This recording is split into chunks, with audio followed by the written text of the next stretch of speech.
Hello there, it's Juliana Michaels and welcome to my channel. If you've seen my Metamorphosis digital paper crafting collection intro video, you know how much this collection means to me. And today I get to show you what it actually looks like in action. If you missed that video, I'll have a link to it in the description box below so you can check it out.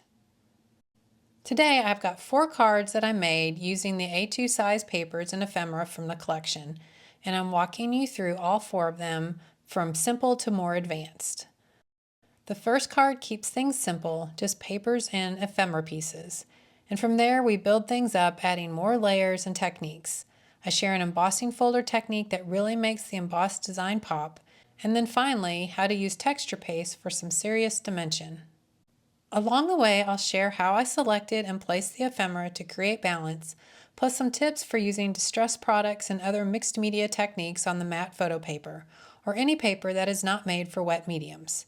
So however comfortable you are with mixed media, whether you're just starting out or you love to layer it on, there's a card in here for you. Now let's get into it.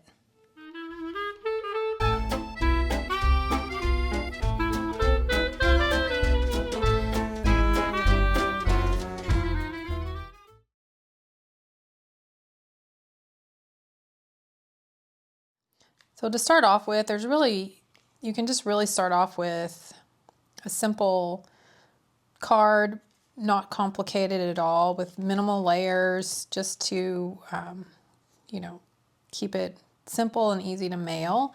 And I'm just using the A2 size papers here, and I've just cut them down. And I'm gonna mat the purple one here onto that lighter tan color. So I'm gonna trim this down just a tiny little bit to make it 4 by 5 1/4 inches. I'll get that trimmed down here. And a lot of times when I'm trimming down papers like this that have like a pattern around the edge, I'll just trim off like 1/8 of an inch all the way around so that I don't lose too much of the design on one end or the other.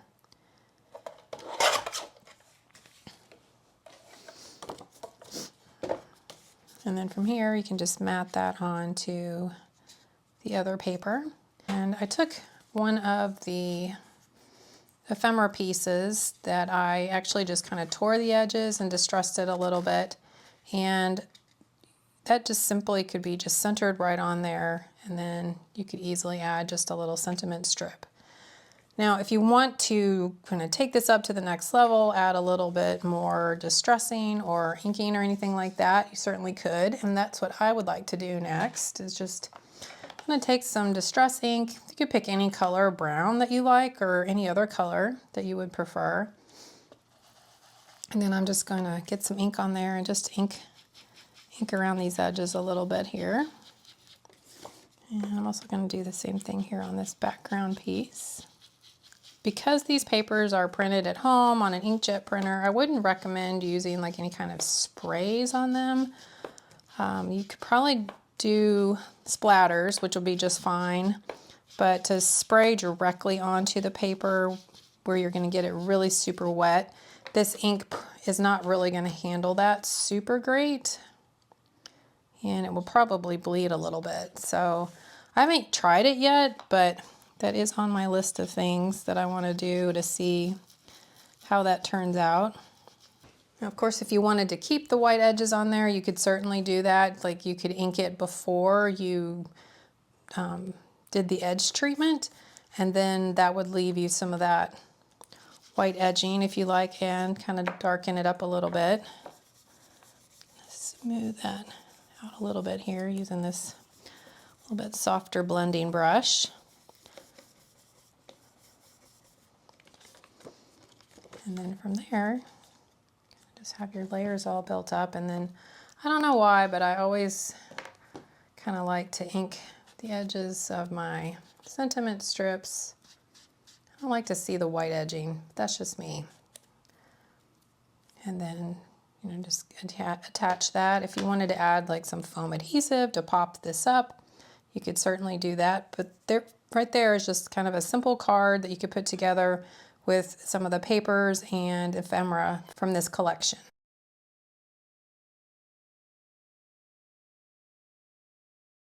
When it came to like working with all of the ephemera, I just went ahead and kind of cut out a lot of it. And then as I was going through and just trying to put things together to make a card, a lot of times what I'll do is just pick pieces that are similar in color and, you know, just kind of play around with them as I'm picking them out. And it's kind of a hard process to explain, and I wish I could do more justice to it, but as I went through the collection here, I just gravitated towards kind of this neutral pattern to start with, and a lot of times that's kind of where I start with is my background. So whether I'm using a piece of pattern paper like this and just going to kind of almost leave it as is, or whether I'm going to create a pattern paper using like kind of stamps and stencils and that sort of thing, I always kind of start with that background paper for some reason. And then from there, I just kind of went through and I saw this piece, and I just think it's really, really beautiful with that yellow goldenrod flower there.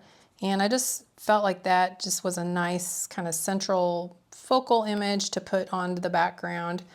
And then as I was kind of going through things, I don't have other yellow embellishments in this collection, and I'm not sure if I should have included them or not, but I didn't. So they're just really on these flower pieces here and there. So I, in my head, was like, oh, what am I going to do? And how am I going to make these work together? So I thought, well, with the green, let's start with maybe just adding some more green to it. So I pulled out some different pieces, and there's lots of different, you know, green ephemera pieces in the collection here with some of the tickets and labels and such. And I pulled out this piece here, and I didn't really want to cover up my flower piece, so I felt like that just kind of fit nicely behind there. And then, you know, some of the other green pieces I pulled out was like this label. I also had this little stamp and this other label here. There's also these little smaller round ones here. But I just felt like maybe something up in this corner would be kind of nice. So, you know, that could work. I also kind of really liked the stamp up there. Just kind of fills in that little space. But then I still felt like, you know, maybe some sort of a focal point. And then that's when I kind of went through as well, just looking for what could I put in the center. And one of the main focal points in this collection are the butterflies. So of course I just gravitated towards selecting one of those to use and just keeping it kind of front and center there. And as always, when I'm adding layers to my cards, I always kind of think about things going in threes. And so I've got this green here and this green stamp here. And so I felt like maybe just some more little touch of green down here. And I thought maybe this little label would work nice there. And then from there, I just went through, I cut out all of the sentiment pieces and just have them kind of in a separate little tray here. And I went through and just found one that I felt fit the, I don't know, the sentiment that I was looking for here for this card. And I just thought it would be kind of neat to maybe layer it down here across that little label here. It just kind of has a nice opening, and that strip just kind of fit in there just nicely like that. So yeah, so from there, I really, as far as assembling this and putting it together, you could ink the edges if you'd like, just to give it a little bit more vintage distress. You could, you know, obviously add some splatters or other inking if you'd like, but this is going to be kind of how this card will be finished up here. So there you go, just another example of a card you could put together using this collection.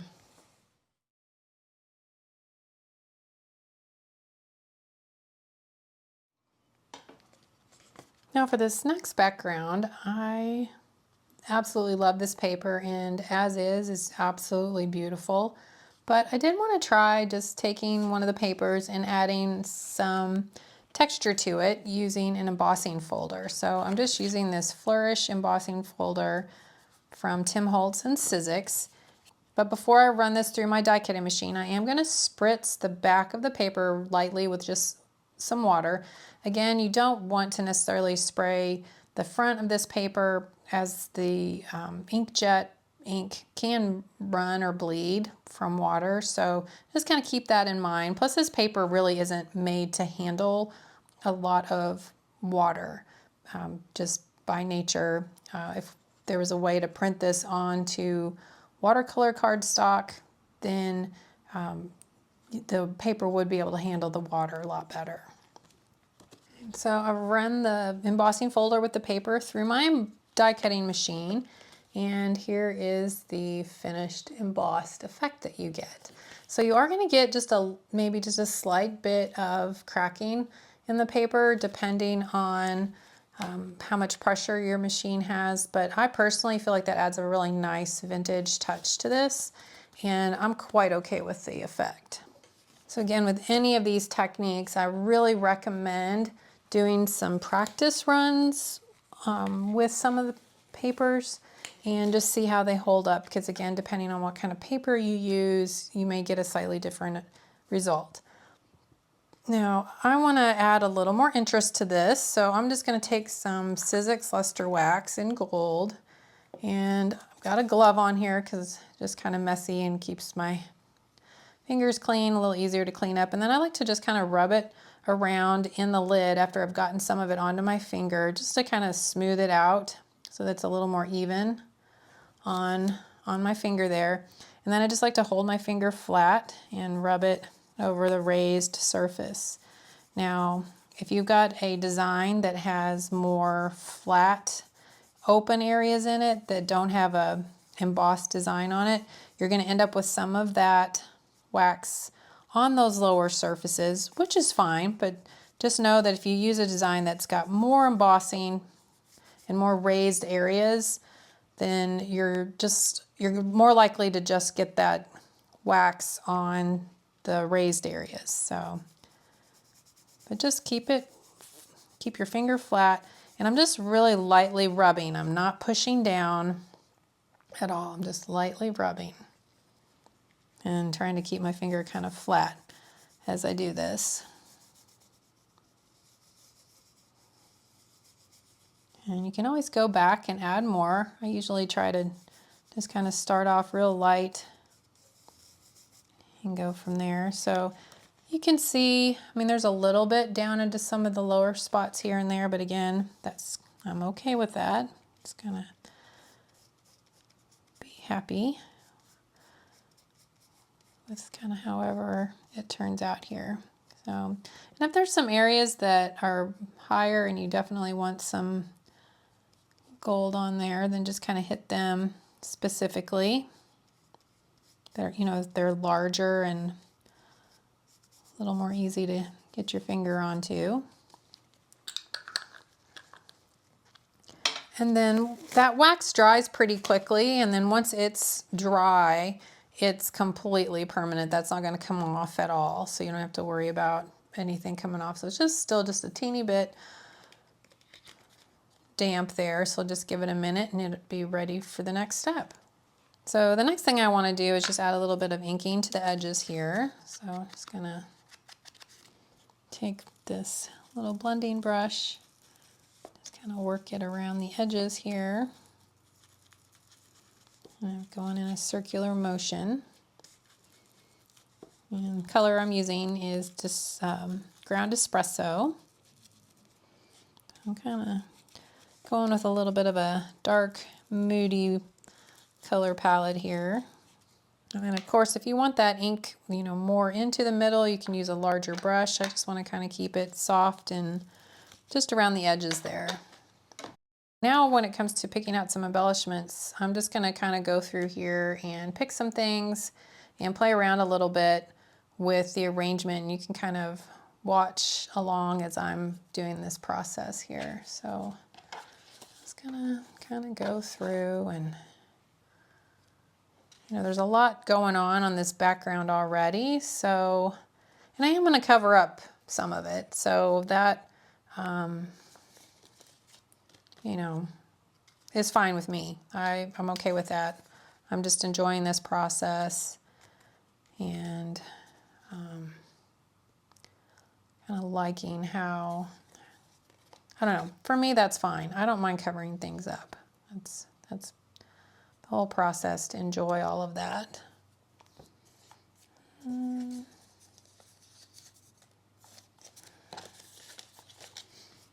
That could be kind of good on there too, but there's just a lot of words and text there. So I think I'm going to kind of go with something, maybe even this one, that's a little more empty, so it doesn't have so much stuff going on. Kind of maybe tuck that behind there. And kind of gravitating towards some of these orange, kind of rusty orange, burnt orange pieces. Just to add a little bit of interest to things. Just label, it's kind of big. Let's see, that doesn't really show up too much, so maybe we'll just go with one of our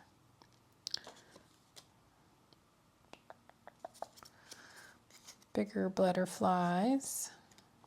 Label there maybe. And let's see what else is here.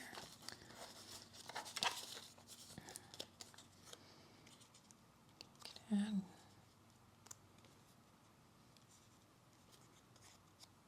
one of these.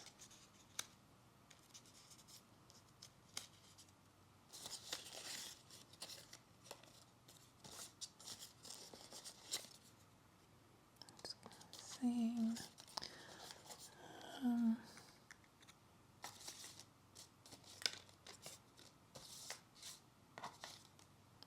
I think this stamp would be good.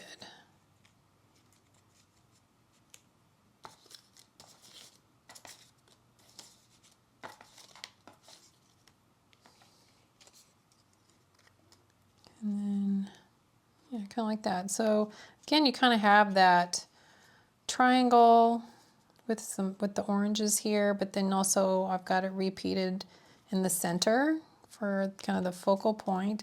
And then from there I can just kind of go through and select a sentiment.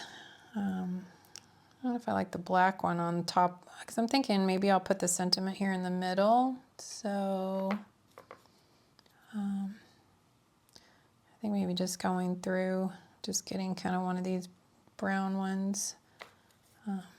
Let yourself soar. Be a good one. Yeah, I think I like that. And then from here, I think what I'm going to do, I want to kind of age all of these a little bit. So I'm just going to ink the edges of all of these pieces. So you can see that just kind of, especially with that orange piece, kind of just tones it down, but just adds a nice little worn effect to everything. And if you want to make, distress these labels even more, you can always take them and just kind of give them a little bend here and there. And then what I like to do is take a sanding disc and then just rub that over those folds. And that's going to kind of, because they're a little bit of texture to them, you're going to get, that's, as you sand over it, I'm just lightly sanding. If you sand too hard, you're going to take everything off. So just kind of a light sand over where those folds are, and it just kind of can give it a little bit of a nice aged effect. And then if you can come back over that with your blending tool and add a little more distress here and there. And then it just kind of makes it look like a little bit more of like an aged ticket that somebody found. It's laying around. So you could do that with all of these pieces if you like. or you can just, you know, kind of leave them as is. I kind of like to give them a little more distress sometimes, just to add a little more interest.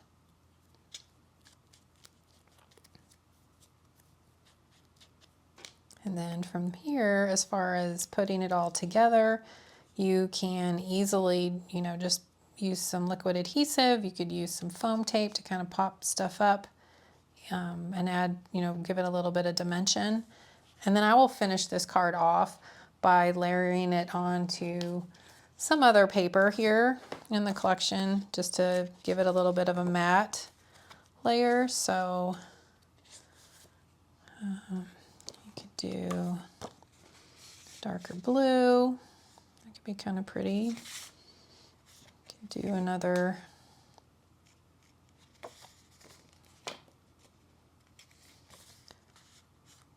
rusty orange. That would be really pretty too. Or even this darker one. Either one of those would work.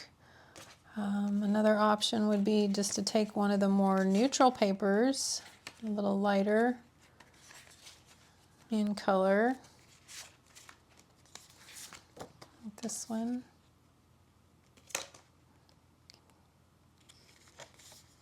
And just kind of, each one kind of gives it just a slightly different look, so it just kind of depends on what you like. A lot of times I like to kind of think of layering as light, dark, so that, you know, that blue background could kind of be considered a darker color, so that light behind there works pretty nicely. But the this orange here is a little bit darker even than the blue, so you could consider that a dark and then the blue a light. You could also put, if you just wanted to go real simple, you could also just put a piece of black cardstock behind there. Yeah, so that looks nice too, but quite honestly, I think, I don't know, I'm kind of leaning towards this orange one. It kind of makes that butterfly pop a little bit.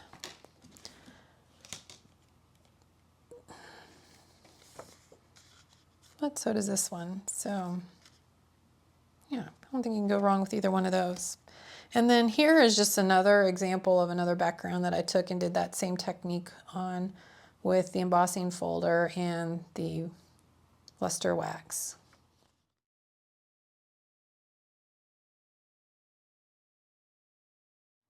All right, so I'm going to start off with just one of the pieces of pattern paper here. So this is one of the solid colors, and I'm just going to apply a light coating of this clear gesso over the surface. So you just need just a light amount of it on your brush here, and then just kind of paint that over the paper until you get a nice coating.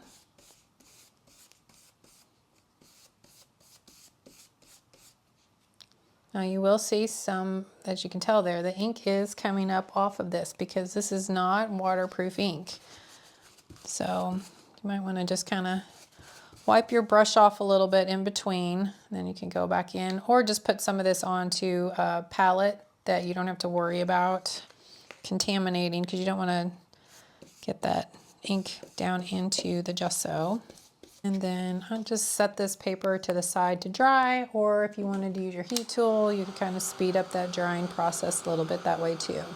So then once that paper's dry, I'm just going to take a stencil and just do a little bit of texture paste over the top of it here. So I'm just going to get some of the texture paste here onto my palette knife and apply it through the stencil.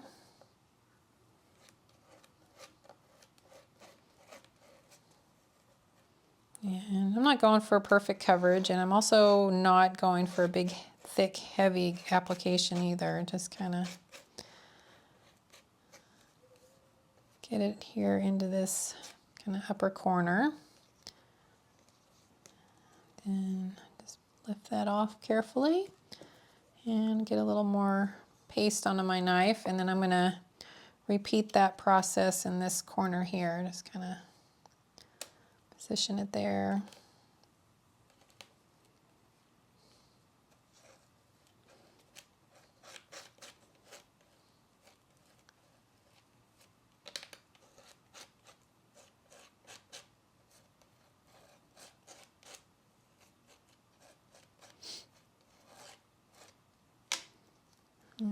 Carefully lift that off, and then I'm just going to put this into some water so that the paste doesn't dry on there, and clean off my palette knife.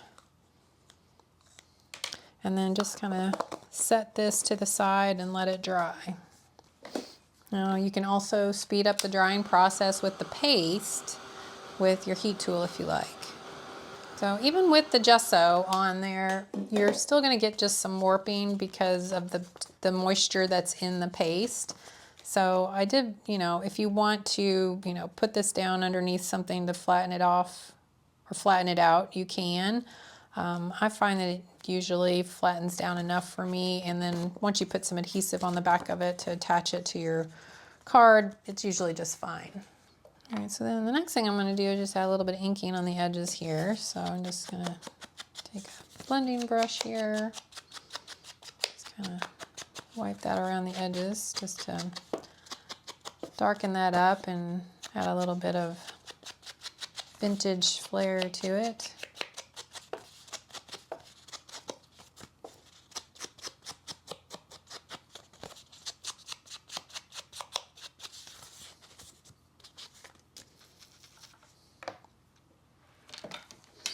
And if you wanted to add a little more color in there, you can just take a little bit bigger brush and kind of go over that paste. If you want to just knock it down so it's not quite so bright white, you can do that.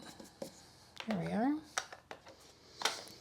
And then from here, I just kind of went through and got some more of the ephemera from the collection. So I've just got this little specimen tag.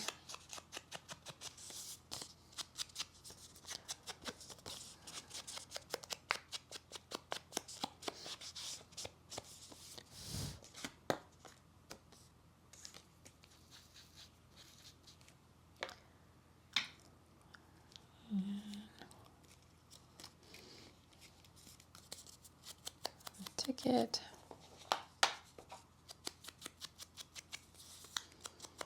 And with this one, kind of let that purple flower kind of dictate some of my choices. So brought in some purple pieces from the collection. So I've got this ticket and a stamp.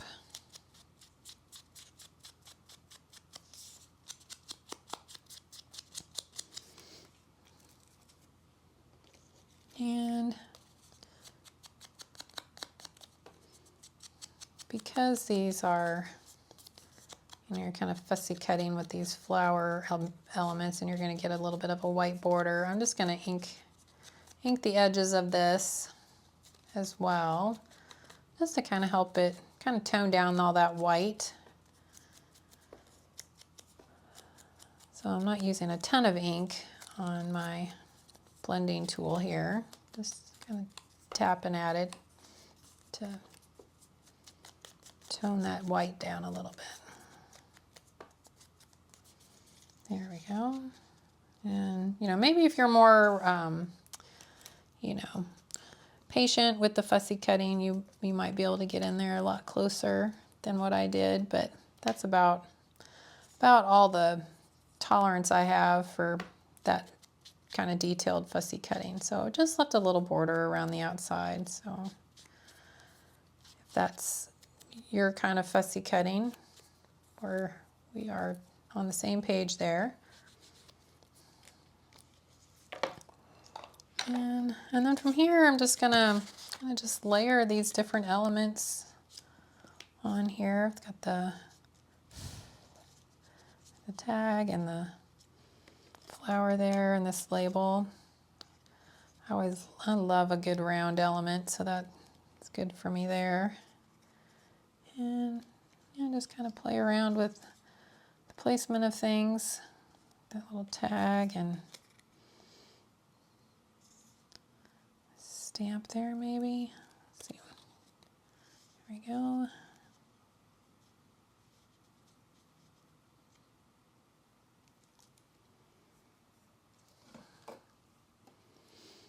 And add that little butterfly. I'm gonna ink it a little bit there. Or just to get rid of the white edges. I think I mentioned that earlier here, that I don't like those white edges to show. You can add that. And a little sentiment there. And then just mount this onto another background paper of some sort, whatever, you know, might work. Could use just kind of a neutral one like that. You can kind of ink up all the edges, or you could grab one of the purple backgrounds to go under there and really give it a pop. So anyway, just some more options there for you with that. And one other thing that I probably will do on this one is also add maybe some little splatters, either with the bleed proof white or some black paint. And there you have it. From that simple 2 ephemera design all the way to the texture paste piece, I hope you see some techniques you're excited to try with your own Metamorphosis papers. All 4 cards use the same little finishing touches too, inking the edges and adding a few white splatters. Small details, but they really tie everything together. All the supplies I used today are linked in the description box below, along with the link to the Metamorphosis collection if you haven't grabbed it yet. Coming up next, I've got an art journal page and a junk journal project using this same collection, so keep an eye out for both of those. Thanks so much again for being here, and until next time, stay crafty, my friend.